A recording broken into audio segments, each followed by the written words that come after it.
In this video, I'm going to tell you my ranking of the 7 armor sets that you get in the rogue-lite mode of the Forgotten Saga in Assassin's Creed Valhalla. Subscribe to the Linus Wilson channel. We give you the secrets to crush Assassin's Creed Valhalla. So this is they use these armor sets that are barely reskins of armor sets that are either in the Helix store or in some of the expansions. And I'm going to tell you the best ones and why they're the best ones, but I'll also tell you how you get each one of these armor sets. So the number one armor set is the Dwarven Defender armor set. And the reason why is it's the only armor set that regenerates health, and it's the only way to regenerate health outside of the cup game or elk antlers or elk shrines.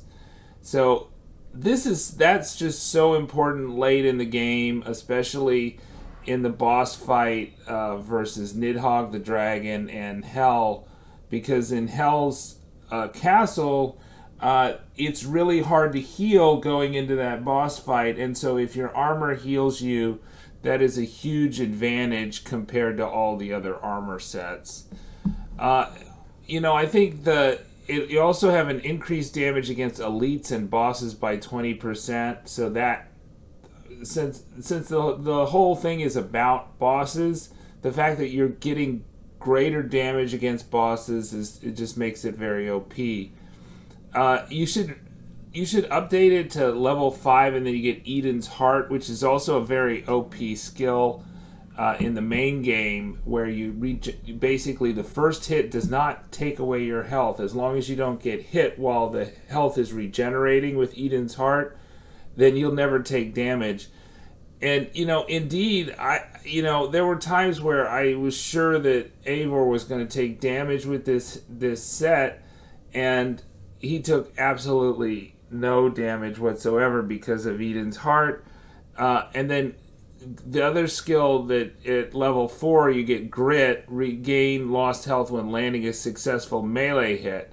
So basically, you could do this, for instance, the no elk shrines run before defeating Nidhogg, and I used this set for that, and it wasn't even close in terms of that. I wasn't worried about Eivor's health levels before we defeated Nidhogg, and we eventually defeated Hell with that run. So it is just the best armor set by far.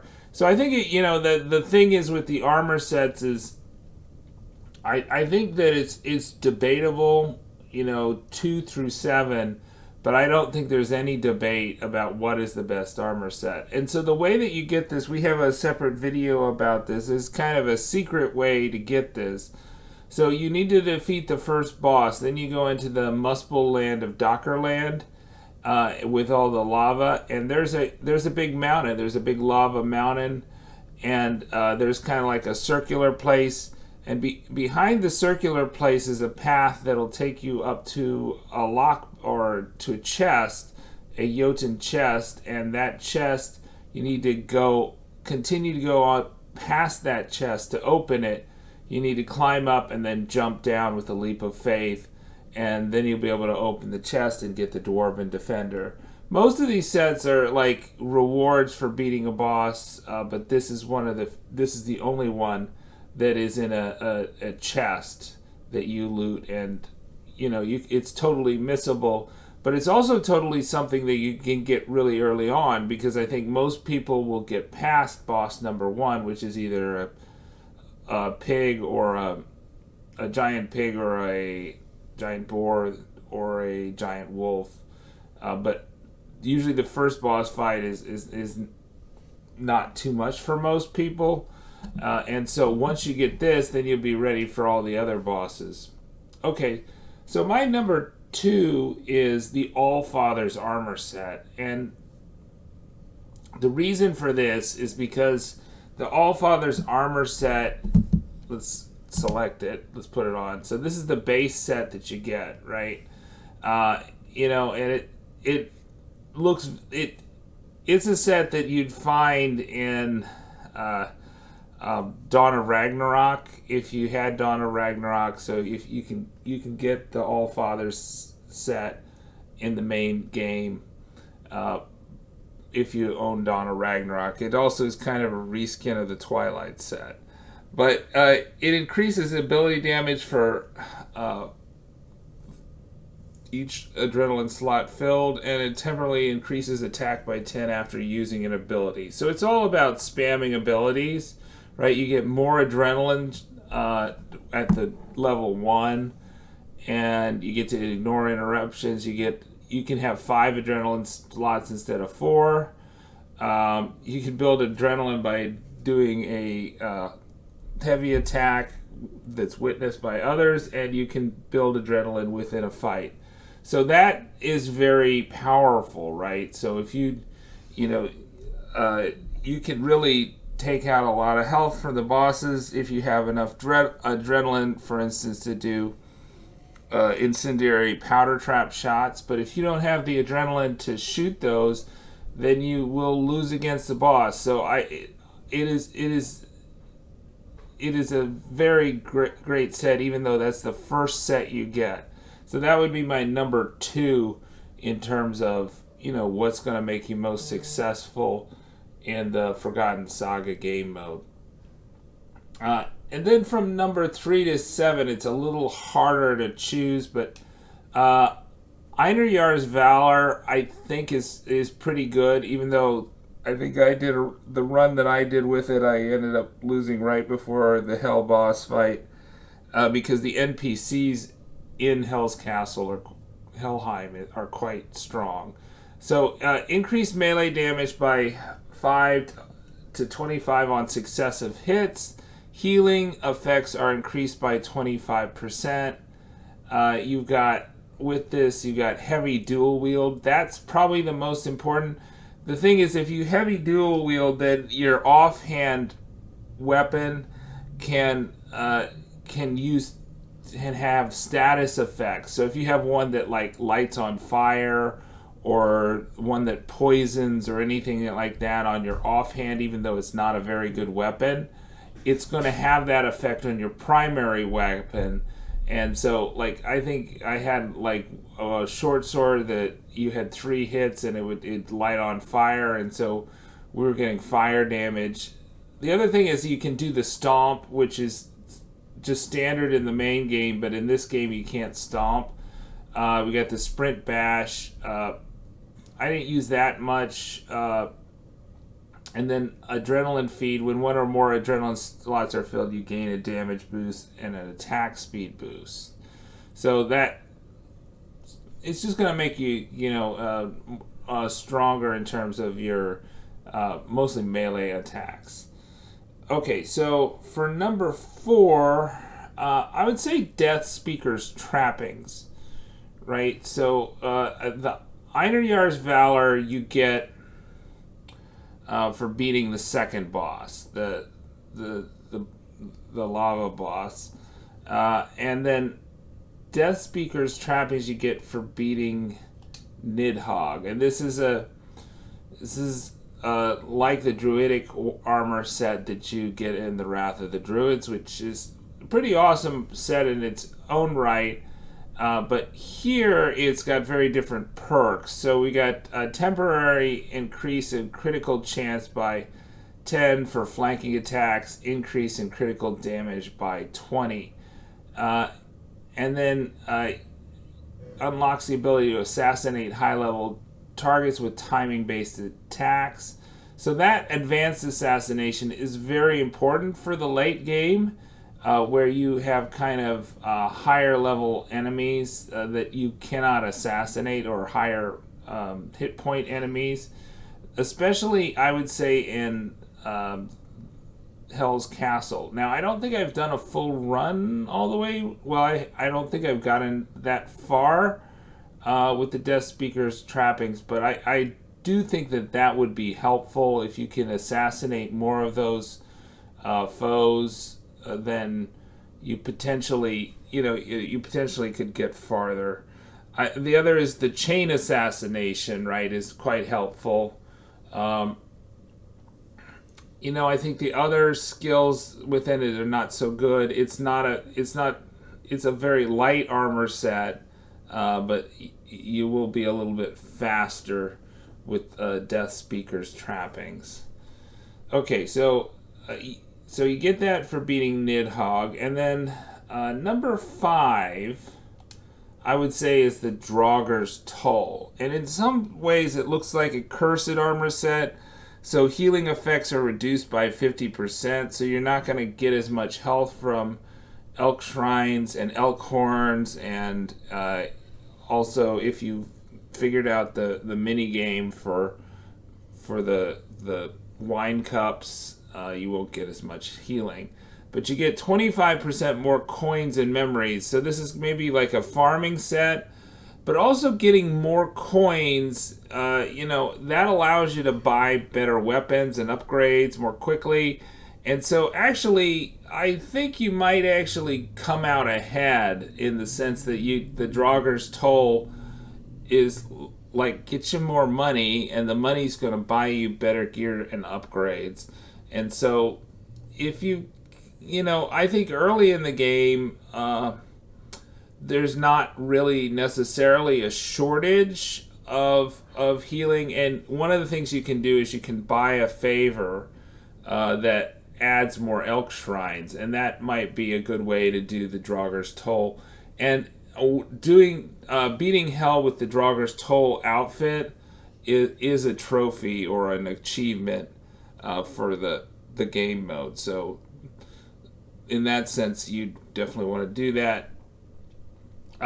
So some of their fight with increased fury as death draws near. Your damage increases the lower your health. Missile reversal, I didn't use that much, but that's kind of a gimmicky skill. Press right button while sprinting to do a sprint attack. Didn't really use that.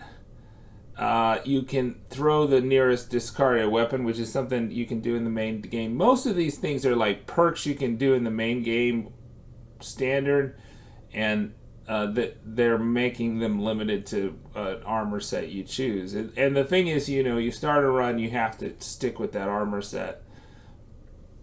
And then terror after a stun finisher, weak enemies may cower in fear. I don't think necessarily the perks are that great besides the more coins and memories. But it is I think it's a good looking set. I wear a variation. I wear a mix and match of this set and Hell's Damnation that I bought from the Reddish shop normally. If there's not another set that I'm showcasing or using for particular reason, I think just as a skin, it's a nice looking skin. It's a pretty cool looking skin. But this is a Helix Store thing, or you can. It's appeared in the Reddish shop too, which you can get for Opal Quest. Okay, number 6, we're gonna do Raven's Flight, and I don't know. I think this is, in contrast, an ugly set. I used this extensively, and I started out. I was beating bosses 1 and 2, and then I couldn't beat anybody with this. So I thought I was bow focused, but it increases range damage by 5 to 25, and base quiver capacity is increased. So those things are really good, I would think, but it just didn't work out for me. It has a bow stun finisher. We got an arrow volley, arrow reinforcement. So this was like one of the first sets I upgraded. At least to, I think, only to level 3, but if you start losing boss fights, then you can't upgrade anymore. So it was just it was a big disappointment for me, but I can see that for some people that they would really excel with this set. I also don't like the looks of it. And then I'm going to put number 7, Hell's Narjarl. Now, I think this is a very interesting looking set. This is the reward set that you get for defeating Hell the first time. So increase fire damage by 10 for every Draugr you summon. Like, I don't know. I mean, who uses their abilities to summon Draugrs? I don't think that's a very effective strategy. I don't think the Draugrs are as effective as other things you could do with your adrenaline and your abilities. Increased fire damage resistance by 20. That's helpful. I mean, in Dockerland, fire could be an issue, and it's probably even more an issue when you have like the druidic enemies that use a lot of fire attacks. Hell's Fire Strike, light your melee weapons on fire after raising a Draugr, right? So that's requires you to use a Draugr. The explosive corpse is something I can't stand in the game, the main game, and I wish I could like take the explosive corpse skill out easily, because it's a nuisance usually. Anytime I've used explosive corpse was like for some like one particular mastery challenge. Intense rage, ignore hit interruptions while performing your next offhand parry or special attack. And then detonate dead, raise Draugr, explode when killed. Once again, dependent on a playstyle using Draugr abilities, which is just, I don't think a lot of people are going to have that playstyle. But it's a cool looking set. Like I said, I typically wear the breastplate and maybe the gauntlets or something like that, so I can get like a two set bonus, a 2-piece bonus, which I bought I didn't buy them in the Helix store. I bought them from Retta.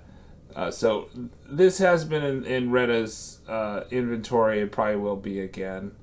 That helmet is very distinctive. But it is kind of like a set where you're like you've reduced Odin to Hell's minion, right? Narjarl, right? He's your Hell's Jarl, but that means you're under Hell, right? So, anyways, subscribe to the Linus Wilson channel. We give you the secrets to crush Assassin's Creed Valhalla, and we'll put a link in the description and also maybe the pinned comment of how you can get the best set here, the Dwarven Defender set, early in your game. We'll show you exactly how to do it.